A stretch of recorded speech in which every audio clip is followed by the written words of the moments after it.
자, 이번에 그 FOMC 진행된 거랑 연준회의 진행된 거랑 미국 국채 상황, 그리고 앞으로 양적 긴축 및 물가 잡기, 환율 등 어떻게 되려나요? 뭐하고 여기에 이제 뭐 같이 들으세요. 뭐 비슷한 질문들이니까 뭐 이런 질문도 하셨고요. 또 방금 이런 질문도 하셨고, 방금 또 달러 환율 전망 말씀하신 것도 있고. 근데 뭐 여기에 다 함축적으로 들어가 있으니까 이걸로 한번 전반적으로 보도록 하겠습니다. 이번에 그 연준 회의를 보면은 결국에는 긴축적 동결이죠. 매파적 동결이고, 이렇게 나올 수밖에 없는 게요, 미국에서 금리 인상을 하는 이유, 그리고 미국에서 금리 인상을 꺼리는 이유, 이 두 가지를 봐야 되겠죠. 그러면은 미국에서 금리 인상을 하는 이유는 간단해요. 인플레이션 때문이죠. 인플레이션이 아직도 높다, 이런 상황인 거고, 미국에서 금리 인상을 꺼리는 이유는 이것 때문에 뭐 경기 침체라든가 혹은 뭐 기업 등의 문제, 이런 것들이 터질 수밖에 없는 상황이라서 꺼리는 경우가 나오는 거고, 그래서 연준 회의를 할 때 항상 고려하는 부분이 뭐예요? 물가 상승률도 고려를 하죠. CPI도 있고 PCE도 있고 근원 PCE도 있고, 요것을 고려를 하면서도 어떤 것들을 고려해요? 고용률 또는 실업률, 경제 성장률, 이런 것들을 동시에 고려를 하죠. 근데 이제 10월 거는 아직 안 나왔죠. 10월 된 지 얼마 안 돼서 9월 고용 지표를 보면은 비농업 고용 지수가 33만 6천 명이다. 이것은 예상치인 한 18만 정도의 2배 가까이 나왔고, 그 다음에 경제 성장률 같은 경우도 예상치인 4.7%보다 더 높게 나온 4.9%가 나왔다. 그러면은 요 두 가지 이슈로 인해서는 금리를 올려도 되는 상황이죠. 그런데 현재를 한번 생각을 해보세요. 현재가 어떤 상황이다? 이미 고금리인 상황이다. 예를 들어서 작년 한 2022년 정도에 고용이나 혹은 경제 성장률이 좋게 나오는 상황에서 예상보다 물가가 높게 나왔다. 물론 지금 물가라고 하면은 금리 당연히 뭐 엄청 올릴 상황은 아니지만, 당시 상황으로 했을 때 지금처럼 경제가 좋았다, 그리고 예상보다 물가 수치가 높게 나왔다 라고 한다면은 빅스텝이나 자이언트 스텝을 밟을 수도 있을 정도로 굉장히 좋은 경제 지표입니다. 그런데 이번에는 이미 고금리이기 때문에 조금만 올려도 이제는 영향을 받는 상황이에요. 그러니까 저희가 그 뭐 학생 성적인 것처럼 많이 말씀을 드렸죠. 10점짜리가 30점 올리고, 뭐 30점짜리가 50점 올린다, 이런 목표를 잡는 것은 쉽지만 90점짜리가 95점 올리는 목표, 이런 것들은 잡기가 쉽지가 않죠.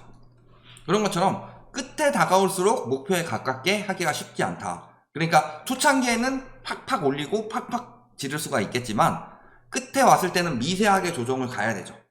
왜냐면은 예를 들어서 우리가 학교 학생들이 공부를 한다고 했을 때도요, 올 한 7등급 8등급 나와요. 그러면 죽어라 공부시키죠. 수학도 시키고 영어도 시키고 국어도 시키고 사회나 과학도 시키고 계속 그런 형국인데, 예를 들어서 거의 최상위권이에요? 그러면은 그때만큼 막 수학만 막 시킬 수도 없는 거죠. 왜냐면은 수학 시키다 영어 점수 떨어지면 어떡해? 영어도 시켜야 되는 거고. 적절히 시키는 것처럼 금리가 고점에 다다랐을 때는 이런 부분에 대해서 조정을 해야 된다, 상황에 따라서. 그런데 이번에 효과를 보고 있었던 게 뭐예요? 미국의 국채 금리가 폭등을 했다. 자, 그러면 국채 금리는 다른 채권들에 영향을 준다고 그랬죠. 예를 들어서 은행채라든가 뭐 기업채라든가 이런 채권들에 영향을 주죠. 왜냐면 국채가 은행채나 기업채보다 더 상위에 있는 더 안전자산이기 때문에. 그러니까 이게 더 안전자산이니까 요것을 토대로 국채금리가 올라가면은 얘네가 채권 금리를 더 올리지 않는 이상은 자금 확보가 쉽지 않기 때문에 따라서 금리를 더 올리게 되는 거죠. 그러면은 은행채 금리가 올라가게 된다면 이게 시중 예금이나 대출 금리에 영향을 미치는 거죠. 그래서 따라서 올라가게 된다. 그러면은 기준금리를 올리는 이유는 간단하죠. 기준금리를 올리는 이유는 이런 것들 금리를 올려서 시중금리를 올려서 예금금리가 올라가면 어떻게 되죠? 사람들이 예금을 많이 하죠. 예금을 많이 하게 되면은 시중에 떠도는 돈이 줄어들죠. 그 다음에 대출 금리를 올리게 되면요, 사람들이 대출을 덜 받죠. 그러면은 대출을 받아서 시중에 흘러갈 돈이 줄어든다는 소리예요. 그러니까 이 부분이 금리 인상을 통해서 어느 정도 양적 긴축이 되고, 양적 긴축이 되는 것을 생각을 해보면은 인플레이션이라는 것 자체가 실물가치 상승이에요. 실물가치 상승이라는 것 자체가 화폐가치 하락이죠. 화폐가치 하락이 된다는 것 자체가 시중에 돈이 많이 풀릴수록 화폐가치 하락이 커진다는 건데, 그 화폐가치 하락을 막는 거죠. 그래서 인플레이션을 막는다, 그런 건데, 이미 채권금리가 올라가서 시중에 영향을 주고 있어요. 기준금리가 올라간 것 이상으로. 그러니까 기준금리를 굳이 올려야 될 필요성은 일단은 하나는 사라졌죠. 요 상황에서 여기서 기준금리까지 올렸다고 생각을 해봅시다. 여기서 기준금리까지 올리게 되면은 가뜩이나 5%대 넘어간 채권금리가 더 튈 수가 있겠죠. 그러면은 예전에는 인플레이션을 확확 잡기 위해서 자이언트 스텝도 하고 빅 스텝도 하고 그랬지만, 요즘에는 왜 베이비 스텝 정도만 밟느냐? 빅 스텝 했다가 문제 생길까봐. 그래서 베이비 스텝을 하는 건데, 지금 이미 베이비 스텝 효과가 났는데 여기서 베이비 스텝을 한 번 더 한다 라고 하면은 빅 스텝 이상의 효과가 날 수도 있다는 소리죠. 그러면은 지금 끝물에 와서 미세 조정하는 것은 베이비 스텝이냐 동결이냐 이런 부분으로 조정을 하고 있는 건데, 갑자기 빅 스텝 효과가 나버리면 경제에 미칠 영향은 굉장히 크겠죠. 미국이 지금 경제는 안 죽여가면서 인플레이션을 잡고 싶어한다. 원래 모든 나라들이 그렇고, 근데 미국이 우리나라랑 다르게 그게 가능한 이유는 미국은 가계부채가 적기 때문이에요. 그러니까 우리나라 같은 경우는 지금 가계부채가 굉장히 많아요. 그 가계부채가 어디로 흘러 들어갔다? 부동산으로 흘러 들어갔죠. 그러니까 가계부채는 잔뜩 쌓였고 시중에 풀린 돈은 잔뜩 쌓였다고 생각을 하지만 그게 다 부동산에 박혀 있어요. 그러니까 시중에 돈이 안 도는 거죠. 그러니까 실질적으로 막 물가가 올라가요. 외국에서 유가 올리고, 그 다음에 뭐 곡물 가격 올리고, 국내적으로는 또 문제 터져가지고 채소 가격 올라가고, 이런 상황에서도 물가 상승률이 미국보다 낮게 나온다. 이거 자체가 돈이 잘 안 돌고 있다는 소리예요. 경제 성장률도 그래서 낮아지는 거고. 그렇게 돈이 안 돌고 있는데 미국 같은 경우는 돈이 잘 돌고 있단 말이에요.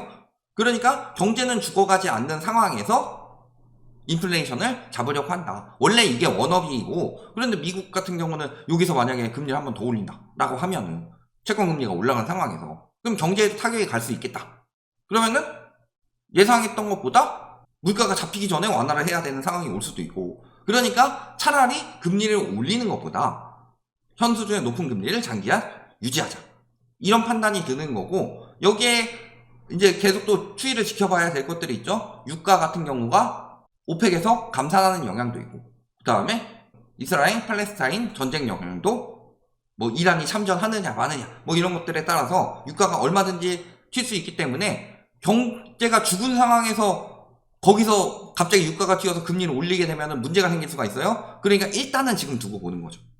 그리고 또 한 가지 뭐예요? 미국 국채. 그러니까 또 동결하니까 미국 국채 금리가 떨어졌죠. 근데 동결만으로 떨어진 건 아니다.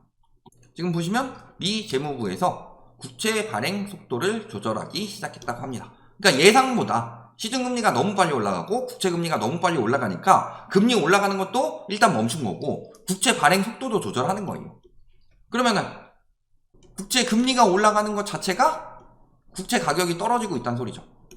그러면 국채 가격이 떨어져서 금리를 올라가는 거, 이게 인플레이션을 막는 데는 효과적이지만 너무 많이 떨어져서 금리가 너무 올라가게 되면 이게 문제가 되는데, 그러면은 요 국채 가격 떨어지는 것을 조절하기 위해서는 기준금리를 내리는 거. 근데 지금 기준금리를 내릴 상황은 아니죠. 그러면 뭘 통해서 조절을 해야 돼요?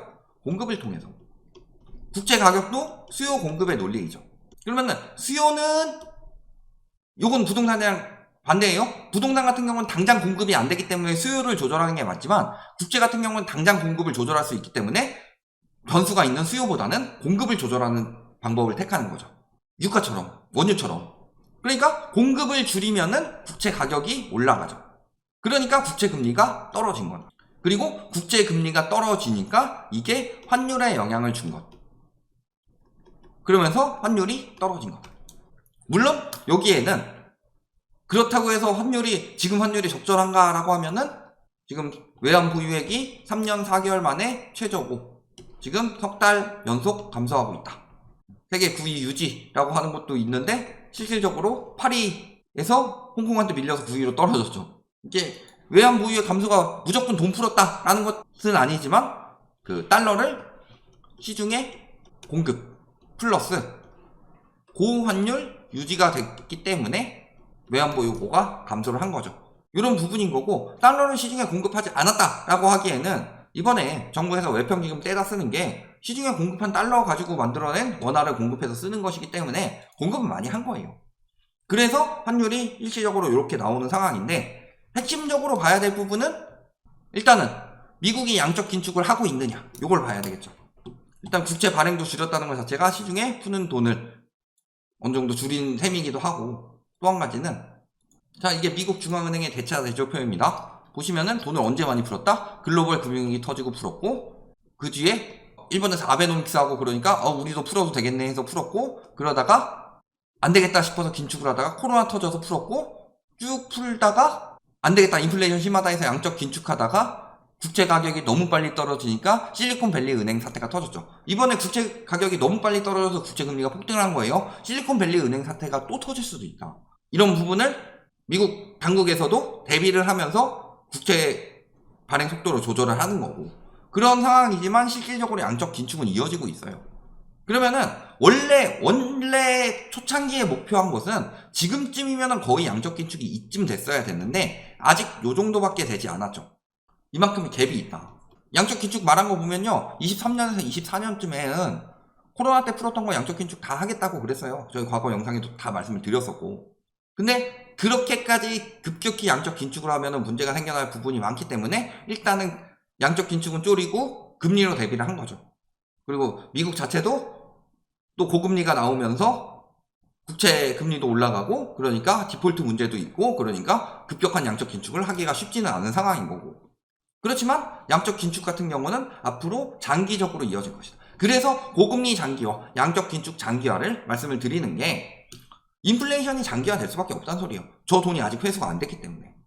저 돈이 회수가 안 됐으면 화폐 가치 하락은 어느 정도 줄인 만큼은 좀 덜 되겠지만, 그래도 풀어놓은 돈이 많기 때문에 아직도 인플레이션은 심할 수밖에 없다는 소리고, 그렇기 때문에 양적 긴축이 더 이루어지면서, 물론 금리 같은 경우는 경제 상황에 따라서 조금씩 조정을 하겠지만, 과거 코로나 때나 혹은 글로벌 금융위기 때처럼 미국에서 급격히 금리를 낮출 가능성은 매우 많이 줄어들었다. 그 부분을 저번에 연준회의 때 점도표로 발표를 한 거고, 9월에 12월에 아마 점도표가 한 번 더 발표가 될 건데, 12월에도 큰 변화가 없든가 내년에 금리 인하가 더 강화될 것이라고 보이지는 않습니다.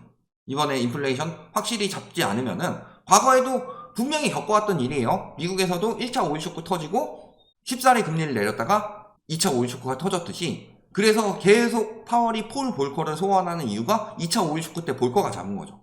그때처럼 잡지 않으면은 인플레이션은 언제든 고개를 다시 들 수 있다. 두더지 게임처럼. 그래서 또 톡 튀어나올 수 있으니까 그걸 잡자라는 거고요. 그래서 이런 부분을 봤을 때 양적 긴축은 당분간 지속이 될 것이고, 물가 잡기도 금리를 올리는 게 물가를 잡는 게 아니라 긴축 수준을 얼마나 유지하느냐가 물가를 잡는데, 이제 금리를 올리면 더 빨리 잡을 수는 있지만 다른 문제들을 야기할 수는 있는 거고, 하지만 지금 같은 경우는 일단 고금리 유지를 하는 방향으로 물가를 잡는 거죠. 그러니까 물가를 잡히기 전까지는 쉽사리 금리 내리기가 쉽지가 않다. 그리고 환율 같은 경우는 말씀을 드리지만 지금도 매파적 동결이기 때문에 환율이 떨어진 거예요. 매파적 동결에다가 국채 금리가 떨어졌기 때문에 환율이 떨어진 건데, 매파적 동결이 아니라 이제 비둘기적 동결이다. 미국이 금리 인상을 이제 완연히 종료를 했고 앞으로 금리 내려갈 일만 남았다라고 한다면, 아까도 말씀드렸지만 미국 국채 가격이 이제 올라갈 일이 남은 거죠. 그럼 미국 국채 수요가 늘어나겠죠.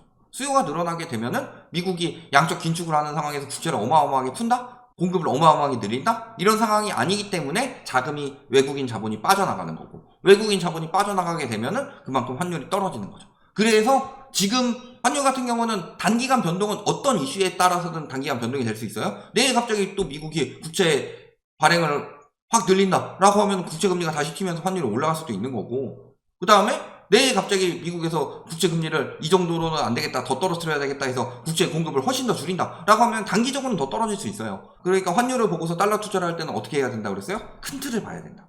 과거 97년 IMF 때나 2008년 글로벌 금융위기 때 미국이 긴축을 하고 동결을 하고 금리 인하를 한 다음에 미국 국채 가격이 올라가기 시작했을 때 외국인들이 자본을 빼갔다. 이게 양털깎기였다. 이런 부분을 생각을 하셔서 단기간에 오르고 내리는 것에 대해서 1대1비 할 상황은 아니다. 이런 부분을 말씀을 드린 거다.